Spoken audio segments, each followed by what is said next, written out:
Sliced bread outrage. In the 1920s, America banned sliced bread, sparking outrage among households across the nation. This wasn't just a quirky government decision, it was rooted in the austere backdrop of World War II. Officials deemed pre-sliced bread a wasteful luxury due to the extra wax paper needed to keep those neat slices fresh.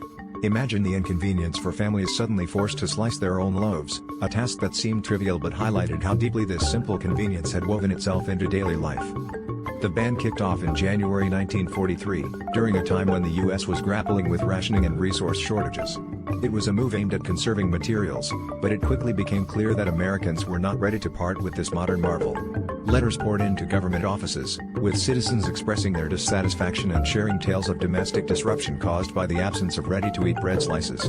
The public outcry was so intense that it underscored just how much sliced bread had transformed kitchen routines and expectations.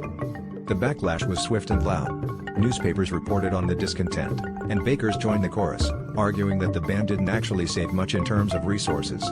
They pointed out that bread slicing equipment was already in place, and the savings on wax paper were negligible.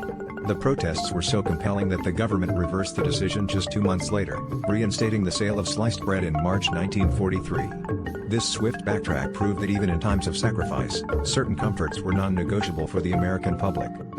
This brief slice of history serves as a reminder of how quickly innovations can become necessities, reshaping everyday life in ways we rarely anticipate. Sliced bread was more than a convenience, it was an emblem of progress, a small but significant change that people were unwilling to give up without a fight. The sliced bread ban may have been short-lived, but its impact on consumer expectations was long-lasting, underscoring how even the simplest innovations can inspire fervent loyalty.